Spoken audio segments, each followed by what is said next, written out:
Mandithabathele ithuba ke ndizibulisele kubaphulaphula emakhaya kwindawo ngeendawo eniphulaphule nikuzo. Ndim ke uLoyiso the Dreamer, uLoyiso umphuphi wenu, kwihlelo lethu elithi Your Dreams Are Valid. Siyaqhubeka ke ngesihloko sethu esithetha ngegunya esilinikiweyo kuKrestu namandla esiwanikiweyo sikuKrestu. Ndifuna ke senze nje umzekeliso siwuqale ke esi siqephu sanamhlanje ngomzekeliso. Umzekeliso wethu ke ume ngolu hlobo. Xa uphethe ke umpu, which symbolizes amandla, loo mandla awakwazi ukusebenza ingekho ibullet, which symbolizes authority, because authority is the activator of the power. Nkosi yam. If you only have the power without the authority, you might not fully operate, because once you use the word of God, which is the authority of God, being connected to the power of God, which is the Spirit of God, that's a dangerous combination. That's why afuneka nguseparate umoya ezwini, futhi afuneka nguseparate izwi emoyeni. Umuntu ogijima ngomoya wodwa engenazwi ngumntu ohamba nesibhamu esingenabhulethi. Nomuntu ogijima nezwi engenamoya ngumntu ohamba nebhulethi engenagun. Both of them are powerful xa zidibene. Once you separate them, you will not see the effectiveness of the power of the overall gun. Ukupheleliseka namandla egun wabona kuthini ithi nca kwibhulethi, nebhulethi ithi nca kwigun. Ngayenzi ke imisteyikhi yobube ngabazalwane badwanguza bavuthe besithi behamba nomoya babe belishiye ngasemva ilizwi. Ngalenzi nephutha lobube ngabazalwane bahamba ngezwi besithi bahamba ngezwi kodwa umoya bewushiye ngasemva. Ngoba sibonile phaa kwincwadi yokuqala yendalo, yo-creation, uba before uThixo athethe ngezwi, umoya kwafuneka aqala athi hover phezu kwemeko. You must first allow the Spirit to saturate your situation before you can do those prophetic declarations on top of that situation. Make sure that the Spirit is hovering on top of that area. That's why sometimes when those who have the grace and the healing ministry, abethandazela abantu uva umuntu esithi, I feel a burning sensation in my skin. Mhlambi une-skin problem or ugula kuloo ndawo. Athi I feel a burning sensation. Sube ngumoya ethe inhabit on top of that. And then the minister now that ministers the healing uve ethetha ke ngegunya ne-authority, ekhuthazwa nayile nto uyazi into yoba umoya seyethethe over, ekota kwi-scriptures, you are healed, you are healed, okanye yokhasta amademon esithi come out. Yabo. So there has to be a partnership. There has to be a partnership. That's why naxa kuthiwa ke ukola hlobo lomntu ekuthiwa uyi-prayer warrior, ungumntu we-warfare, uyawubenza iphutha elikhulu xa uzawuhamba nomoya wodwa ube ushiya izwi ngasemva. Naxa ungumntu othi ungumntu we-doctrine, omele inyaniso yezwi nofundisa abantu nobazinzisa, iyawuba yi-futile exercise into buhambe nezwi elomileyo elingenamoya, because it will just be as if ukwi-lecture room or wenza i-political speech. There will not be a practicalization of what you are teaching. There will not be transformation. It will just be enticing words.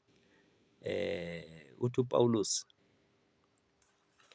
andizanga phakathi kwenu ngenxa ye-philosophical wisdom of man, but I carry the demonstration of power. It doesn't mean he was not speaking. UPawulos wayenamazwi amaninzi, waye-eloquent, wayeyitisha lenkulu, engumpostile omkhulu obhale neencwadi ezininzi ze-New Testament. Wayenawo amazwi, kodwa wayengafuni ukuthi ke abantu bakhelwe only in the words, but he wanted that the Spirit must manifest, demonstration of power, ukuthi lento ithethwayo ingabiyo theory. Ithi iBhayibhile ulizwi waba inyama wahlala phakathi kwethu. Sekufika ixesha ngoku bangcwele uba ezi zinto esizishumayelayo zingapheleli eBhayibhileni. Ixesha lifikile ngoku loba iBhayibhile iphume, ibe nemilenze, ibe neenyawo, ihambe.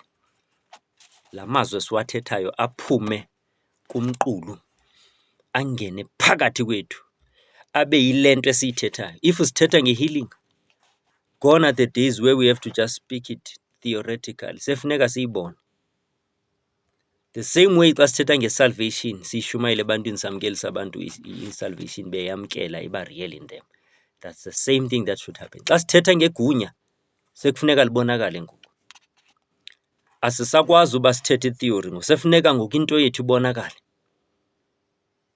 It's time for the power of God to manifest in us first before it can manifest through us. Because umoya wenza into ezimbini xa efika kuthi. Utshintsha thina, amanifeste through iziqhamo zikamoya. Uphinde asigcwalise, asomeleze, asi-activate for functioning, for service. Apho kuzomanifesta the gifts of the Spirit. So le emanifesta for i-fruit, ziqhamo zikamoya ezitshintsha wena, ixesha elinintsi yenzeka kakhulu xa uzihluba kuye, uba kwi-devotional moments with him. Le e-functional power engatshintshi wena but etshintsha abantu, because enye le ye-gift yamandla itshintsha abantu oministarisha kubo, but le i-gift ye-fruit, I mean le i-power ye-fruit itshintsha wena. Kuyakwazi ukwenzeka into yoba iqhubeke isebenza le etshintsha abanye abantu ye-gift. As I said earlier, even if le esebenza wena netshintsha wena ye-devotional, efuna i-devotional time nawe yokuzimisa kuye, ingasekho in operation, which is why ke ngoku there's a danger kumntu o-gifted, because uyakwazi u-operator with the gift even if the gifter is no longer activated in your life. Nditshilo ndathi unyana wolahleko waye in full abundance operation of i-provision negunya ne-protection katata nayo yonke into. But once athathe just a small drop in the ocean of what he thought was his inheritance, wayoyidla yaphela, to show ukuthi he was not the source of that. Wasuka kwi-source with few resources and then was lose resources because there was no constant provision ngoba wayesuke kwi-source. That's exactly what happens. So funeka sibe careful and caution, hlale sizimisa phambi kwakhe ukuze la mandla atshintsha thina angayeki usitshintsha, singarely only kula atshintsha abanye abantu, because the power of God can still change abanye abantu even if it doesn't change you, which is why you can continue with the gift while you're no longer in connection with the gift. Awufane noSamson,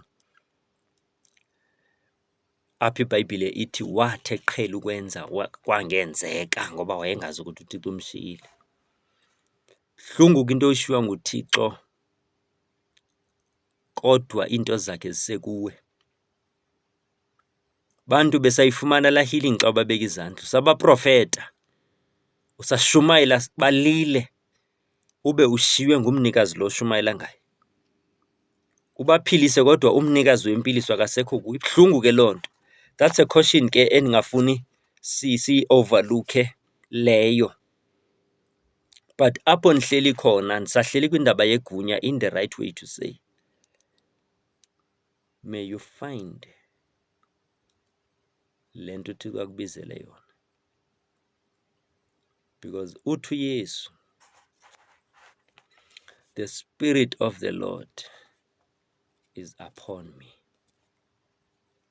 for he has anointed me. Umoya wenkosi uphezu kwam and undigcobile uba ndikhulule, ndizise inkululeko kubathinjwa, ndivule iintolongo kwababotshiweyo, ndithethe ke unyaka we-goodwill of the Lord. Uyazichaza zi-different. So in other words, xa umoya efika kuwe ufika ngenjongo to empower you for service, to empower you for something. That's why ithi iBhayibhile kwincwadi ye-Acts, when the Spirit has come, you shall be witnesses in Jerusalem, in Judea, in Samaria, and into the ends of the earth. So in other words, awukwazi ukuthi ugcwaliswe ngumoya ube ngumuntu ohleliyo nje bloated. To Jeremiah, ndithi ndiyathula kuthuleki, le nto ingumlilo emathanjeni am. Awukwazi ukuthi ugcwaliswe utshiswa ngumlilo wezulu ngaphakathi ugcine kuwe. Injongo yobugcwaliswe nguThixo nobuthixo bakhe kuba uyomkhuphela, uyomphefumla ebantwini, kungoba funeka uyomrelease ebantwini. You cannot keep such a great power explosion inside of you. Iza kukufana nebhaluni, iza explode in you. You shall, awuzuba right uba ugcina iimfihlo zezulu kuwe, ugcina amandla kaThixo kuwe, ungawasheri, ungawadisplay.